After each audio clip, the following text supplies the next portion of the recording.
Hello दोस्तों, कैसे आप सब लोग। स्वागत है आप सभी का अकाउंट्स के गुरुजी चैनल पे। और शुरू करते हैं आज की हमारी अगली वीडियो नंबर 15। हमने जो लास्ट वीडियो देखी थी वीडियो नंबर 14, उसमें हम लोगों ने इंटरेस्ट ऑन ड्राइंग के कुछ क्वेश्चन सॉल्व किए थे। आज हम लोग बात करने वाले हैं इनएडिक्वेट प्रॉफिट्स के केस में। थोड़ा शांति से सुनना। मैंने आपको एक चीज बताई कि जब हम एप्रोप्रिएशंस की बात करते हैं, चाहे वो आईओसी हो, सैलरी हो, कमीशन हो या जनरल रिजर्व का ट्रांसफर ही क्यों ना हो, मैंने बोला कि अप्रोप्रिएशन का पेमेंट तभी होगा जब क्या होगा, प्रॉफिट। मैंने आपको एक चीज बताई कि अप्रोप्रिएशन कब देंगे, जब क्या होंगे, प्रॉफिट्स होंगे। ठीक है। अगर मैं बात करूं कि सर प्रॉफिट नहीं है, लॉस है, तो क्या हम अप्रोप्रिएशन देंगे? क्या नहीं देंगे। अप्रोप्रिएशन कब देते हैं? जब सिर्फ प्रॉफिट हो। लॉस के केस में अप्रोप्रिएशन नहीं दिए जाते। मान लीजिए सर की आईओसी और सैलरी कुछ भी है, इनका अमाउंट मिला के हो रहा है 1 लाख। कितना हो रहा है? 1 लाख। पर इस साल प्रॉफिट सिर्फ हुआ ₹60,000। कितने का प्रॉफिट हुआ? 60। देखो सर, एप्रोप्रिएशन हम लोगों ने कैलकुलेट किया, टोटल आईओसी सैलरी सब मिला के कितना होता है? 1 लाख। जबकि इस साल सिर्फ प्रॉफिट कितना हुआ? 60।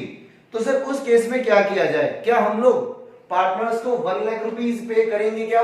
क्योंकि सर प्रॉफिट, और आपने बोला था प्रॉफिट है तो एप्रोप्रिएशंस का पेमेंट तो करना है। ध्यान से सुनना, मैंने आपको बोला था appropriation of profits. Appropriation of profit मतलब जो प्रॉफिट है उनको डिस्ट्रीब्यूट करना है। उसका मतलब ये नहीं है कि जितना निकल रहा है सारा दो। ये देखो कि प्रॉफिट कितना है, प्रॉफिट को बांटो। हम लोग उस केस में क्या करेंगे, अगर आपके पास में प्रॉफिट कम है प्रॉफिट, लॉस नहीं है, प्रॉफिट है आपके बिजनेस में, पर जितना अप्रोप्रिएशन का अमाउंट आ रहा है, अगर आपके पास में प्रॉफिट उससे कम होता है, तो हम लोग क्या करेंगे, हम लोग अपने पास में जितना प्रॉफिट हुआ उसको ही बांटेंगे। ऐसा नहीं है कि सर 1 लाख मांगते हैं आईओसी सैलरी का तो 1 लाख देंगे उनको, नहीं, जितना प्रॉफिट हुआ उसको ही बांटना है। तो हम लोग डिस्ट्रीब्यूट कितना करेंगे उनके बीच में? 60।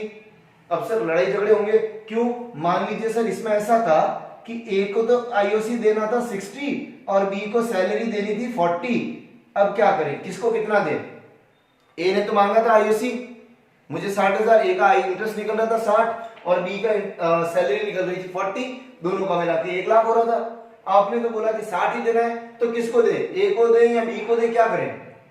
उस केस में हम लोग क्या बोलते हैं कि जब आपके पास में प्रॉफिट कम हो एप्रोप्रिएशन से, मतलब आपके पास इनएडिक्वेट प्रॉफिट्स हो, उस केस में आप अपने पास जो प्रॉफिट है, जो आपके पास प्रॉफिट बच गया, जो आपने कैलकुलेट किया नेट प्रॉफिट जो आया है, इस प्रॉफिट को ही बांटिए।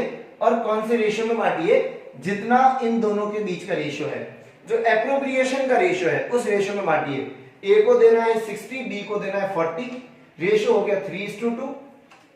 अब आप 60 में से 60 को 3:2 में बांट दीजिए। तो 60 को 3:2 में बांटेंगे, ए को मिलेगा 36, बी को मिलेगा 24। दोनों नाराज नहीं होंगे। जितना इनका बन रहा था उसी रेशियो में हमने हमारे पास जो प्रॉफिट आया था उसको बांट दिया। आया समझ में? देखिए कंसेप्ट क्या बोल रहा है। When appropriations are more than available profit, case of inadequate profits, उन्हें कौन सा केस बोलते हैं? Case of inadequate profits।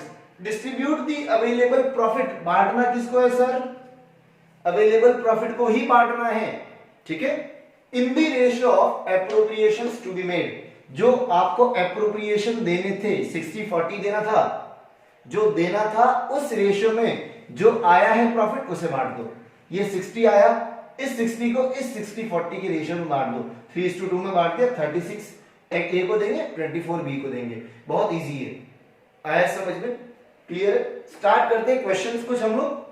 Question number 26 आपकी स्क्रीन पे ये रहा, देखिए फास्ट।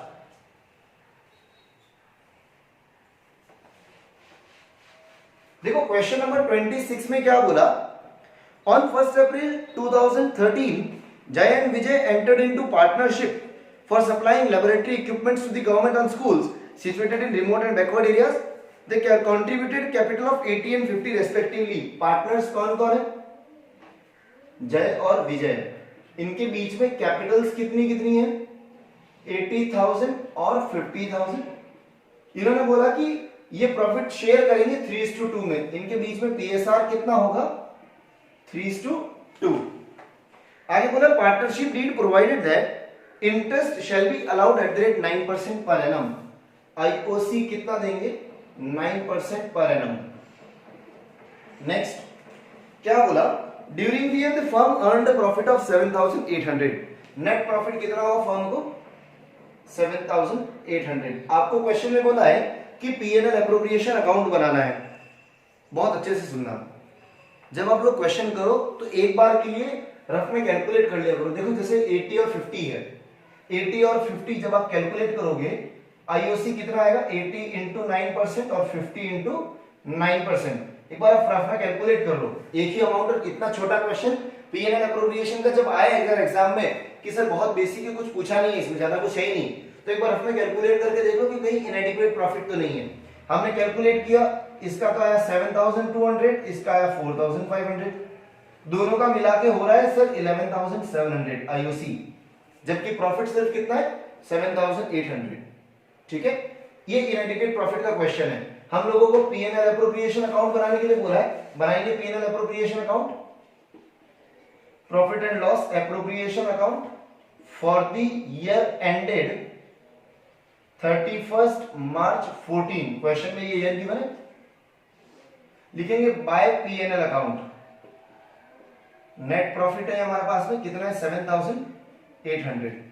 ठीक है, यहां हमारे को आईओसी देना है, तो to interest on capital account bracket में लिख देंगे वर्किंग नोट। ठीक है, हम वर्किंग नोट में आईओसी कैलकुलेट करते हैं, calculation of interest on capital. ठीक है, अगर बात करें ऑन जेज कैपिटल कितना है? 80,000 into 9% 7200। On B's capital 50,000 into 9% which is equals to 4,500, total हुआ 11,700। ठीक है, हम यहां लिखेंगे सिंस, यहां पे आपको लिखना है since profits are inadequate, therefore available profit कितना है? ₹7,800 is divided, available profit 7,800 is divided in ratio। कौन से रेशियो में डिवाइड करोगे बेटा? रेशियो क्या रहेगा? 72:45 इन रेशियो 72:45 और 8:5। आप कैलकुलेट करो, 9 की टेबल से डिवाइड हो रहा है, 9 8 जा 72 और 9 5 जा 45। ठीक है, इस 8:5 में डिवाइड करना है। डिवाइड करो 7,800 8:5 में, आप कैलकुलेट करोगे ये आएगा 4800 और ये आएगा 3000। ठीक है, तो यहां लिखेंगे जे और वी। जे को कितना दे रहे हैं? 4800 और वी को कितना दे रहे हैं? 3000। आउटर कॉलम में 7800। ये आपका क्वेश्चन कंप्लीट। आया समझ में? ये बहुत इंपॉर्टेंट है बोर्ड के पॉइंट ऑफ व्यू से, इसके मार्क्स जरूर मिलेंगे होंगे। ये आपको ऑमिट नहीं करके आना है, ये आपको लिखना है clear since profits are inadequate therefore available profits is distributed in ratio of appropriation 72:45 और ये 7800 को डिवाइड करके दिखाना है कितना आ रहा है। ठीक है, फटाफट ये नोट डाउन कर लीजिए। Scanner page number 29 question number 3 आपकी स्क्रीन पे शो हो रहा है, फास्ट उसका स्क्रीनशॉट ले लीजिए। देखिए क्या बोला है, A and B were partner sharing profits and losses in the ratio 5:3। Partners है ए और बी, इनके बीच में प्रॉफिट शेयरिंग रेशियो कितना है बेटा? 5:3। On 1 April 14 capital account showed balances of 3 lakh 2 lakh. Opening capital दे रखी है, इसकी कैपिटल है 3 लाख और इसकी कैपिटल कितनी है? 2 लाख। क्वेश्चन में क्या बोला? Calculate the amount of profit to be distributed between the partners if the partnership deed provided for IOC at the rate 10% per annum. IOC बोला है 10% पर एनम दोनों के अंदर। और क्वेश्चन में क्या बोला है कि आपको प्रॉफिट को डिस्ट्रीब्यूट करना है और नेट प्रॉफिट हुआ 45,000। नेट प्रॉफिट कितना है? 45,000। आपको प्रॉफिट को डिस्ट्रीब्यूट करना है। एग्जाम में जब कभी इतना इजी क्वेश्चन दिखे कि सर प्रॉफिट है, आईओसी और कुछ भी नहीं है, तो एक बार रफ में कैलकुलेट कर लेना आईओसी कितना होता है। एक बार कैलकुलेट करो फास्ट, रफ में आईओसी कैलकुलेट करेंगे सभी लोग रफ में फास्ट। आईओसी, ए का आईओसी 30 आएगा, बी का आईओसी 20 आएगा, ठीक है। टोटल कितना हुआ 50,000। ये जो 50,000 आईओसी है ये ज्यादा है और नेट प्रॉफिट क्या है, कम। तो हम लोगों को कैलकुलेट, हमारे को क्या बोले, प्रॉफिट डिवाइड करना है। पीएनएल एप्रोप्रिएशन बनाने के लिए बोला नहीं है, लिखेंगे यहां पे distribution of profits, distribution of profits, ठीक है। यहां पे पहले कैलकुलेट करेंगे, calculation of interest on capital on A's capital. A की कैपिटल पे इंटरेस्ट कितना है बेटा, 3 lakh into 10% 30,000। On B's capital 2 lakh into 10% कितना आया 50,000, सॉरी 20,000। टोटल कितना हुआ 50,000। वही लाइन वापस पूरी की पूरी, since available profits ₹45,000 are less than appropriations, hence ₹45,000 should be distributed in ratio of IOC. कौन से रेशियो में डिस्ट्रीब्यूट करेंगे बेटा, आईओसी में। कितना रेशियो है 30:20 या यूं कहें 3:2। तो डिस्ट्रीब्यूट करो बेटा, 45,000 को डिस्ट्रीब्यूट करेंगे ए और बी। देखो पीएसआर में डिस्ट्रीब्यूट नहीं होगा कभी भी, इनएडिक्वेट प्रॉफिट के केस में पीएसआर में डिस्ट्रीब्यूट नहीं होगा, डिस्ट्रीब्यूट होगा एप्रोप्रिएशन के रेशियो में। तो ए और बी के बीच में एप्रोप्रिएशन का रेशियो क्या आया 3:2। इस 45 को 3:2 में डिवाइड करना है, ये आएगा 27,000 और ये आएगा 18,000। तो एज शेयर ऑफ आईओसी आपको एंड में लिख के जरूर आना आंसर 27,000 और बीज शेयर ऑफ आईओसी ₹18,000, ठीक है। एक बार फटाफट नोट डाउन कर लीजिए, आगे देखते हैं। आपका होमवर्क लिख लीजिए, स्कैनर का पेज नंबर 30 क्वेश्चन नंबर 5 और स्कैनर पेज नंबर 31 का क्वेश्चन नंबर 6।